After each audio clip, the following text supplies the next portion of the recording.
Well, all right. Hello. We're doing this back-to-back marathon week. Welcome to call number this today with my friend Eñye Rayner. She is extraordinary and I cannot wait for you to meet her.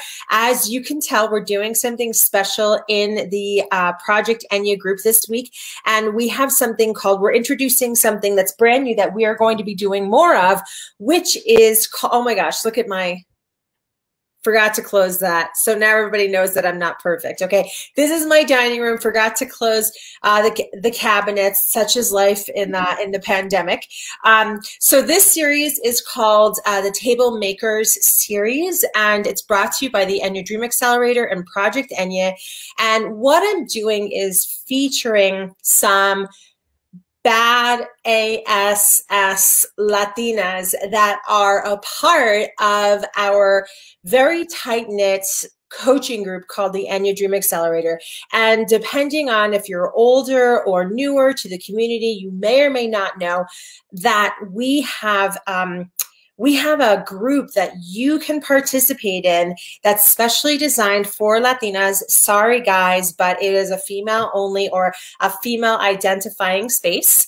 And that is a space where I get to nurture, encourage, and coach women who have a big idea. So I present to you today Eñye, who has written a book, and there's a story behind how we know each other. And I think I'll share a little bit about it, and then you can share a little bit about how you found out about me. But so people reach out to me all the time, and on all the different channels, and I love it, and it's a lot, and it's hard to keep track of. And I remember Eñye reaching out to me and asking me and telling me she was writing a book and asking me if she could interview me. And I could, looked at her picture. I'm like, this girl's really young. Like, who is this? And she's writing a book. Excuse me, like in all the best ways. Like, she's obviously figured something out. She is like the boss of her life, and she decided she's got something to say, and she wants me to somehow contribute to this message she's putting out into the world. So of course I said yes. And then we had a great conversation. And then we decided that her next step, as far as our relationship was concerned, was that she put herself and her body and her brilliance into our coaching program so that we could support her in getting this book out into the world. So Eñye, thank you so much for joining us. I'm super, super excited to have you here today. Thank you for having me, Denise. It's always a pleasure. Super pumped to be here with you right now. Awesome. So tell the world a little bit about what you are up to. Yes. So for everyone that's watching, hi, my name is Eñye Rayner. I am 20 years old and I'm a current college student at High Point University. And the main project right now is I'm writing a book. It's called Rise. And essentially what I'm writing about is that I really want to cover the challenges that we face as people and really recognize that we could still achieve success within the challenges that we have. And this has been an amazing, difficult, tireless, very tiring journey. And I've had support from so many people from all the interviews I had. Shout out to Denise for responding to my DM. And I've had a lot of meaningful conversations about this book. I really want to share what I've learned with those around me. Yeah. So first of all, welcome, Manny Figueroa. Thank you for joining us. Tell me, what you're 20 years old. Okay. Like, I'm gonna make the leap that I could probably find some 20-year-olds talking about writing a book, but not many actually writing a book, and definitely not many with a publisher. I mean, tell me how this all came about. Yeah, so I recently saw that my friend Logan Kamer, he published his book back in the spring, right before the pandemic. It's called Momentum by Logan Kamer.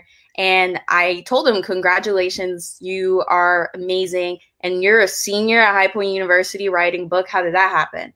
And he reached out to me and told me about a professor named Eric Koster, and he has this program called Creator Institute. So I talked to Eric. I was like, what is this Creator Institute? He told me that it is a writer's program for college students and for graduate students on essentially learning how to write a book. And I took his course. I've learned the development of writing a book and all those things. I was able to get a partnership with New Degree Press out of that. And right now I am in the pre-order part of publishing my book. And now I'm here today. And it's been a very crazy journey. When I first spoke to Eric, I was like, me? Write a book? What are you talking about? But now it's just like, it's here. It's for real. And now I'm going to be a published author in the spring. And I'm so excited and so thankful for that. That's amazing. So it is kind of hard to believe, especially taking on writing a book. It's a journey that I'm on right now. You're way and well ahead of me. I've written like my table of contents first draft, because what I realized is, wow, this is something that definitely changes. And I'm just feverishly getting my notes together and kind of, working on titles and just, doing it probably in the most unorganized way, which is kind of how I approach things, like super messy at first and then kind of get organized after. Oh, I am the same way. Don't worry about it. No way. Okay. There you go. There you go. So I'm just curious. So you have a publisher. I mean, another thing too is like, I feel like when people go on these journeys of writing books, they think, God, it's going to take forever.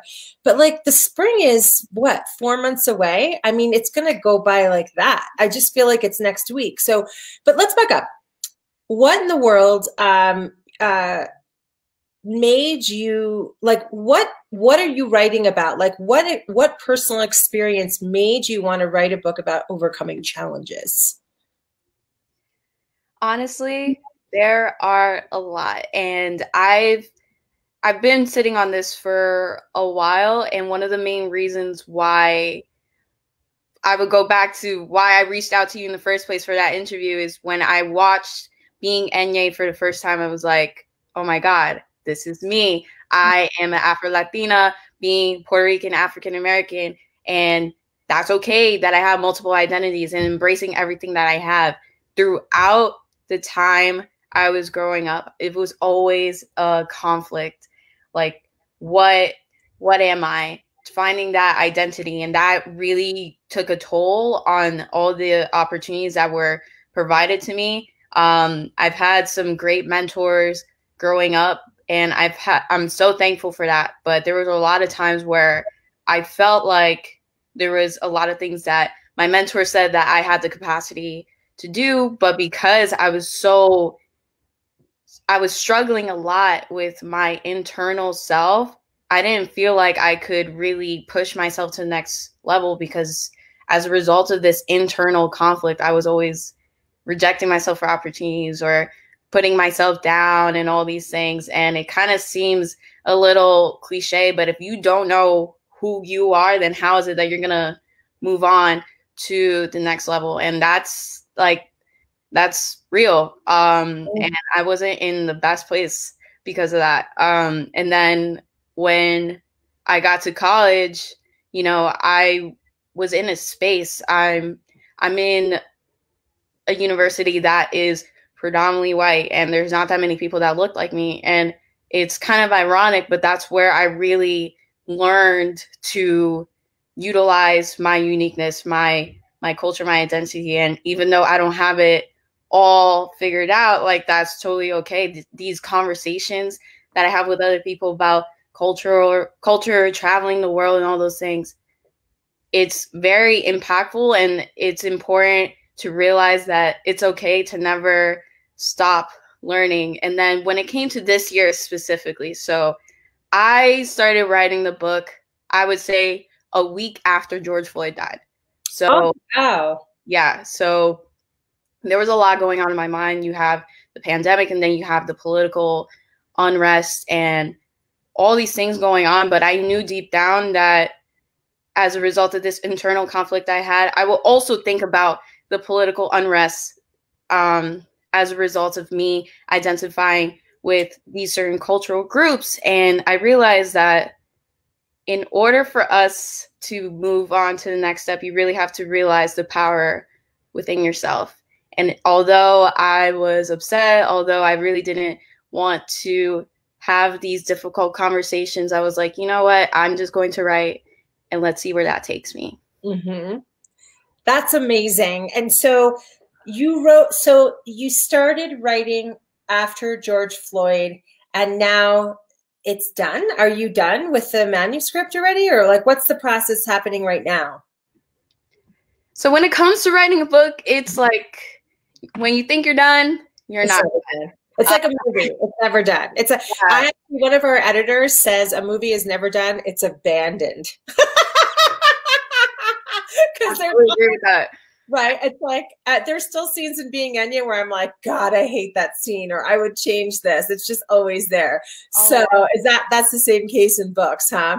Yeah. So my first draft was due on Halloween, and I remember the last few weeks of October where my friends were asking me, where are you? Where are you at?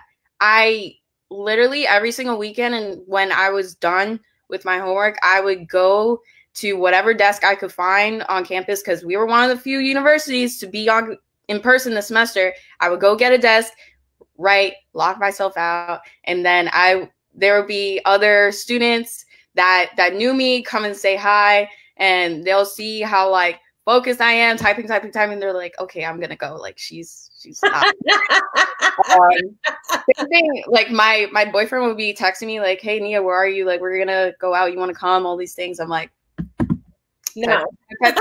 So I really locked myself away from everyone for like those few weeks to get the first draft done. And like a few days ago, I got feedback on my first manuscript, and now I have to do revisions. And then there's going to be another round before the spring. So it is an ongoing process. And I do agree with what you said about a movie is like being abandoned. That's how I feel about my book. Yeah, it never stops. So like wanting to change it and making it better. I mean, that's like, I kind of feel like that's the plight of the artist. It's like and I consider anyone an artist that writes for a living, creates, any kind of content. There's an artistry to that expression. And it's very hard to feel like you're done. And it's like this inner knowing, but then still, so the manuscript's done, you're in your next revision. I feel like you can't write a book like the one that you just wrote, your first draft of, without being challenged to share some deeply personal stories. Would you say that's true? I mean, so for me, being a first-time author, and for me being this young, I was really debating on whether I should put my own personal stories in there. One, because essentially in the book world, I'm just a 5-year-old kid. And two, me not even getting my bachelor's yet, it's like, it's hard to build this credibility because of my age and my education level. So I think for me, I really focused on the research and the interviewers that I've had the chance to talk to, as well as putting a little bit of my own experience in there, like a little snap. Have you ever seen like the Salt Bay meme where it's like that? I know exactly what you're talking about. I haven't seen it, but I know exactly what you're talking about. Yeah. So I done this in a way where I could definitely make it my own, and just recognizing that this book is about self-development, but also it's not about me. The book is about how I could really create an impact on other people. And hopefully in the future, if this goes well, maybe I could do like a whole little memoir about me if people are interested in my life. So let's see how that goes. But yeah. Well, I think if you're watching this live, or if you're watching the replay, let Nia know now that you're interested in her life, because I think any 20-year-old that's going to write a book at 20 isn't it already, and that would make the decisions that you made, like friends coming to see you in the library and you choosing not to hang out with them, boyfriend, calling, coming, wanting to see you, not responding, or responding to put yourself first. That's, to me, very odd, and in like the most amazing, self-empowered, freaking women power, Latina power all the way.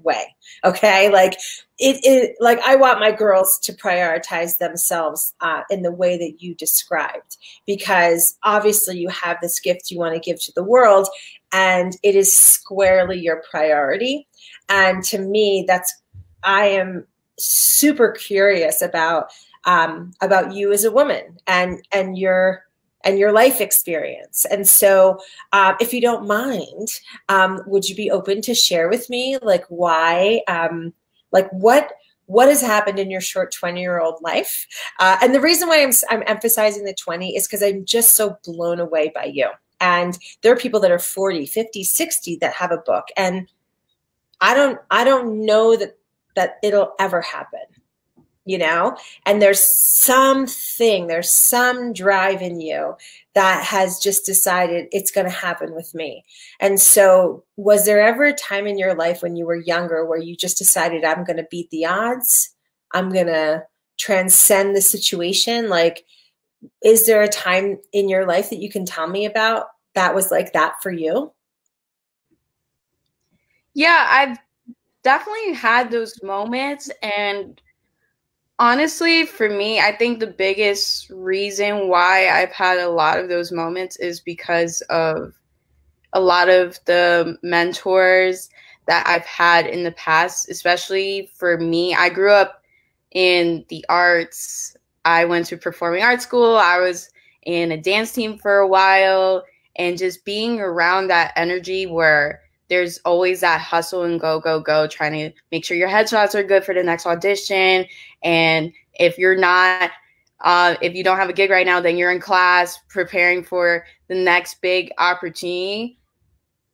I was debating a lot whether I would be in that art space, whether that was for me, because I did love it, but it wasn't like, okay, this is what I'm going to do. And just seeing the passion that I've seen from my dance teachers that I've had in the past, from the music teachers that I've had in the past, I was like, I need to find something in which I'm like, I'm going to get up, I'm going to go do this every single day, even during the times where it's like, I am tired, I don't feel like doing anything. Mm-hmm. You know? So just definitely my background in the arts has played a big role in that, especially when I recently, like a few years ago, I had the opportunity to walk the Puerto Rican Day Parade, and just seeing that. Oh my gosh, that's awesome.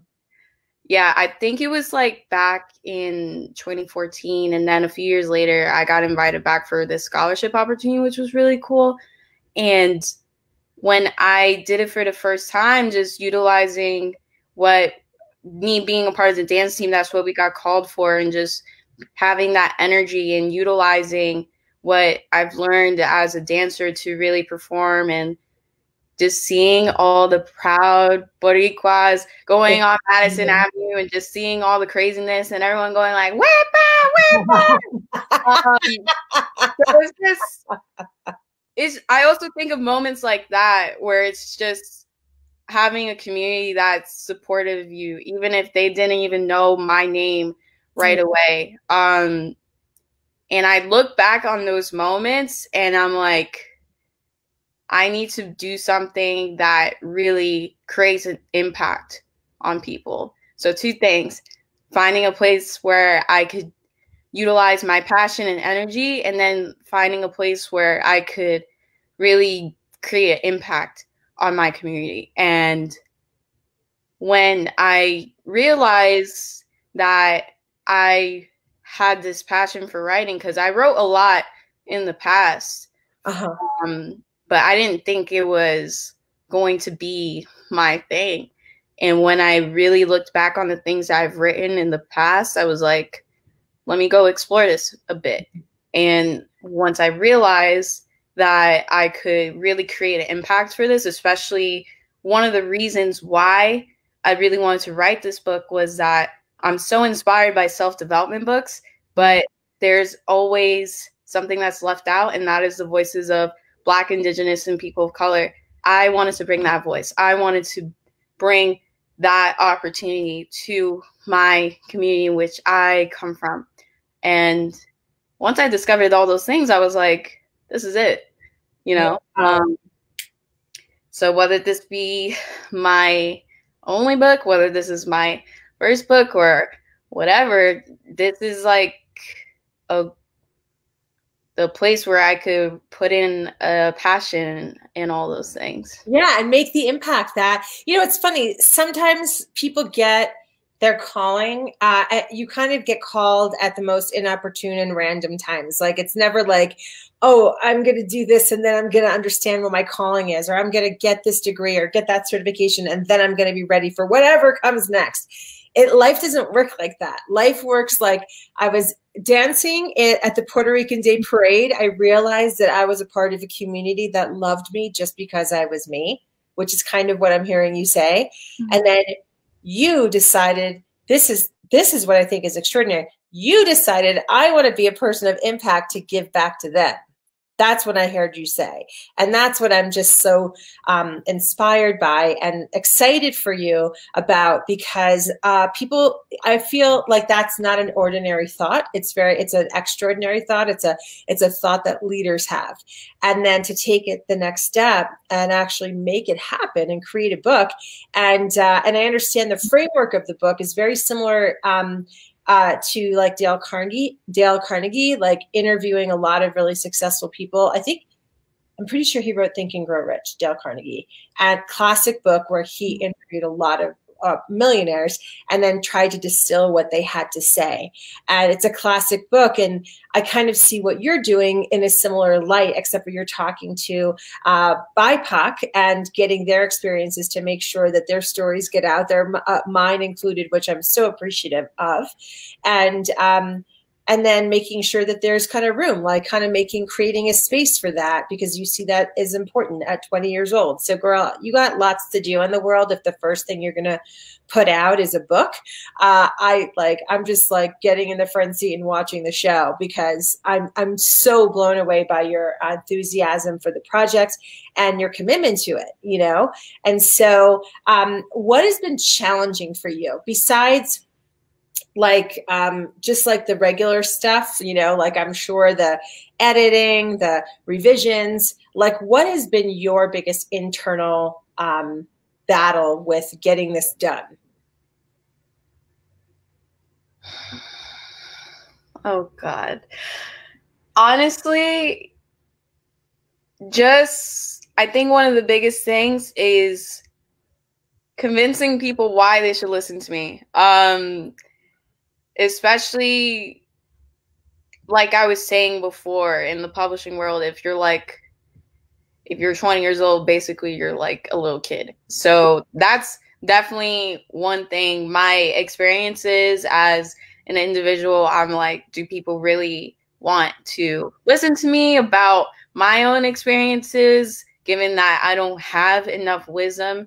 And even though I really utilize interviews and research for that, I feel like a huge part of this book is going to be relating to Gen Z and all those things, because Gen Z and my generation, we're different. Like we're a very interesting kind, and tell me more. To create a safe space for that, when there's not that many platforms for that just yet, and being one of the first to do that is kind of difficult for starters. And like you mentioned, yes, there's like revisions, and then me trying to really take in the feedback and taking a look at it without trying to like go crazy about it. But also, I think for me,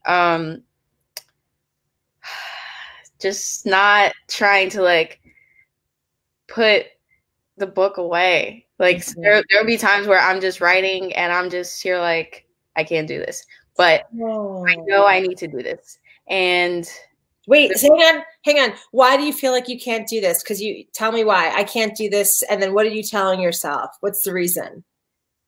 I mean, the reason why I say that sometimes because I'm just looking at the first draft of my writing and just looking at it, I'm like, I need to restructure this again. I need to restructure this again. Like when it comes to my writing, I am such a perfectionist, and sometimes I do need to step back and go away. But I've been really thinking about how I could utilize the time going away and how I could come back more refreshed, more to be more ready for action, and trying to figure out that balance, like seeing when I need to go away versus me just procrastinating and I have the energy. I just need to like utilize it. That's definitely been a challenge, and just it's hard. Yeah. It's hard, especially when, I mean, so I'm trying to get you to kind of tell us, like, what does it feel like when you want to put something away? And the reason why I'm not trying to nail you to the wall, I'm trying to show other people how normal you are and how normal they are by sharing, like, when you're like, I don't want to restructure this, I don't want to do this. Do you ever feel like maybe this wasn't the best idea, or I'm not enough, I'm not the right person? Is that the feelings behind those thoughts? Oh yeah, all the time. Okay. Literally every single day I'm looking at my draft and I'm just here like, oh God, there's so much to do. And then, like I said, you know, when I'm thinking about publishing a book, I'm essentially like a little kid, a little baby. So I'm like, oh, I could be hanging out with my friends right now because, you know, it's not like anyone's going to listen to me, so I should just live my life, you know? But yet you persist. Yeah. What is that? Tell me what that is. If you had to say, why do it? What is driving Eñye Rayner? Because you could, like, seriously, you're 20, someone who's 30 could, someone who's 40 could, and they do. They choose something else. They put the book away. They succumb to the self-doubt. Why are you sticking with this? What is it about this that you will not let go of?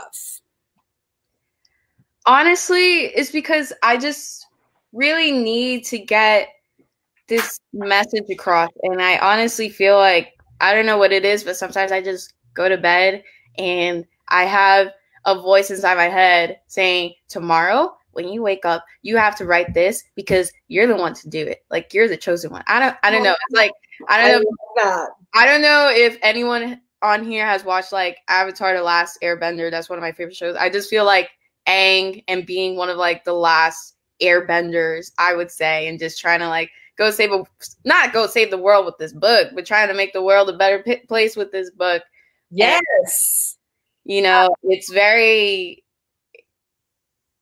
challenging. I'm not going to lie, it's challenging, but I'm doing it. And part of the biggest things for growth, which is I write about in my book, is like the challenges are supposed to be okay. And being uncomfortable with the uncomfortable is okay. And that's something that you and I discussed in one of our conversations earlier.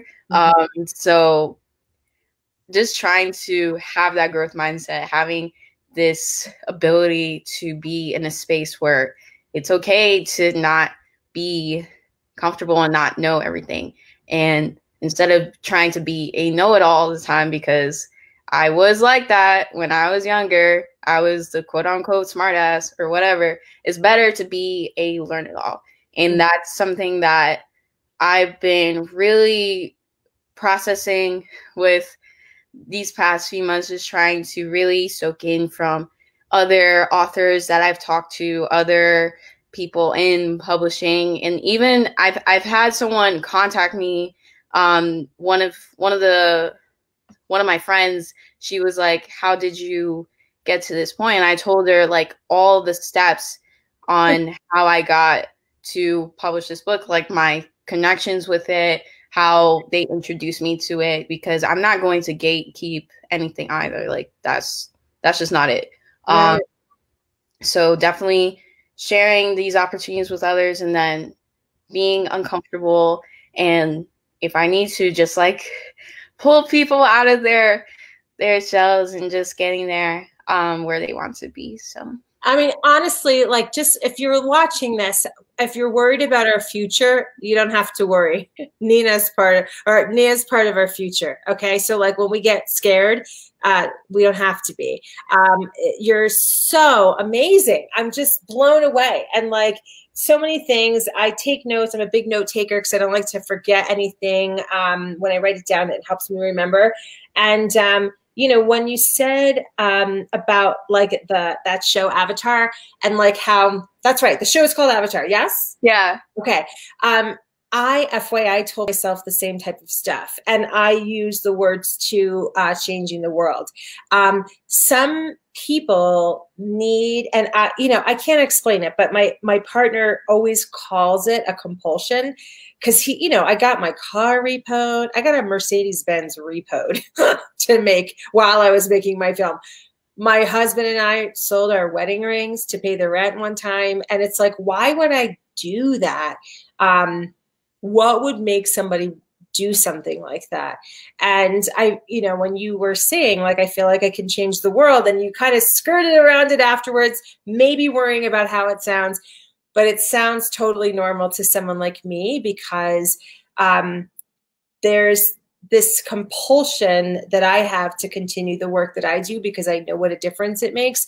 And the work that you do also makes that level of difference. And you don't know it now, but the toiling and the time and the revisions and all of that stuff is going to yield strangers reaching out to you on Instagram and on the platforms, thanking you for seeing them and for translating these concepts for them and for persisting through the hard parts of this. And they're going to thank you. And so like, it's weird to think they actually exist right now. Those people are alive right now, and they're looking for something just like what you're making. And when they get it, they're going to be grateful. And some of them will reach out, and you'll have the pleasure of meeting them, just like I've had the pleasure to meet you. And it'll continue to add fuel to your journey, which my guess is filled with all kinds of creative expression and difference-making activities. We'll put it that way. So a high impact life is what I see for you. So so thanks so much for sharing that.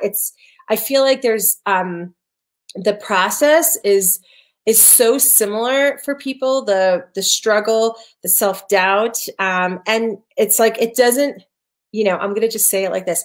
It doesn't mean ish unless you freaking see it through, you know, and you're seeing it through. And when you hold that book in your hand, only you will know all the sacrifices that you made, only you, but also only you. Like all of those will be yours, and you will get to walk around with that pride, and you will get to say when someone says, hey, you should ... you should think about ... because you will have that book in your hand. You'll be like, okay, because you'll already know what the journey feels like, and you'll be able to tackle anything. And this, you will have given that gift to yourself. And that is what the Eñye Dream Accelerator is all about. It's about representation. It's about deciding, you know what, we're not going to wait. And it is real. It's real what you're saying. When you call yourself a 5-year-old and, you know, you haven't graduated yet, which is kind of funny because I kind of think I would use that to your advantage, because what kind of 20-year-old that hasn't graduated college, what would they have to tell me, right? It's a very, it would make me very curious, and it has made me very curious about you, right? And the book. So like, I would use that to your advantage. And there isn't I think a single person of color that doesn't feel in some way, shape, or form left out of the publishing world. And the fact that you have a deal and that you have an opportunity to share this truth with, you know, your findings and the way that you're going to put it all together is a really unique opportunity.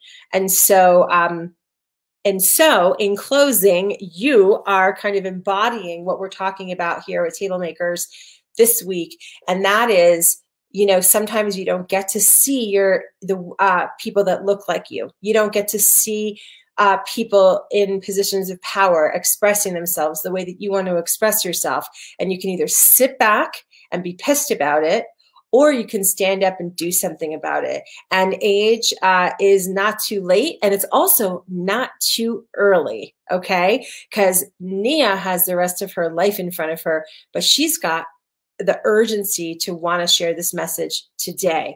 So I want to kind of use her story as an example to all of you that if Eñye can do it, so can you. So Eñye Dream Accelerator, the doors are open this week. We're going to put a link on the bottom or in the comments, and make sure that you guys know that you can register until Friday at midnight.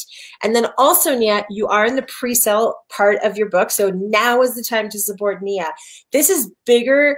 To me, this is bigger than what it seems. This is one of those things where you support Eñye, you support the community. That's how I see it. You want the community, you want to see your face more, support Eñye.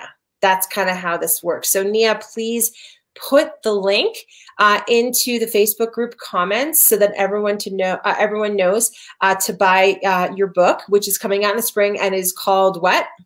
Rise by Eñye Rainer. Get your pre-order in today. I'm going to put the link in now. Awesome. And tell us, what is the story behind the name of the book? Honestly, when I hear the word rise, it just gets me so energetic. And I really thought about it.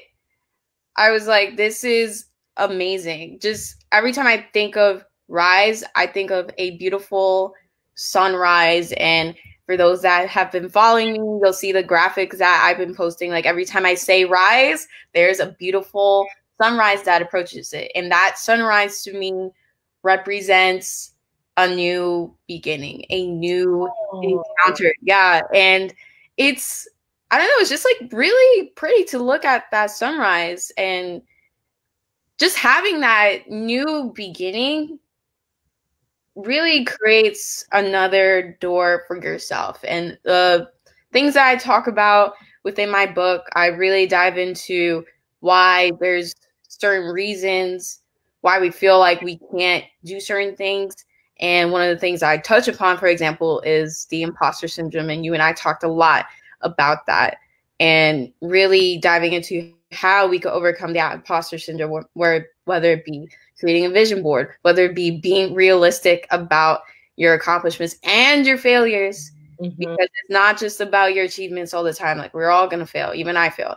So those types of things, I really realized that in order for us to get to the next level, you really have to rise to the occasion and go up and beyond to the next level in the best way that you can. And as long as that you are making progress is progress, whether it's a little baby step one day and then it's 10, 20 steps the next day, or it's just you're going back to one baby step again, that is totally okay. Yay. And on that note, I want to say thank you so much. That's the best advice ever. If an inch is an inch, a mile is a mile. Either way, if you're going in the right direction, it is working and you're doing it. So thank you so much, Eñye. I so appreciate your time. I will see you on the next Eñye Dream Accelerator call. And please add that link so we can all support you. Okay? Yeah, absolutely. Thank you guys so much. And I hope you guys have a great week. Thank you, Denise. Likewise. All right. Take care. Bye-bye.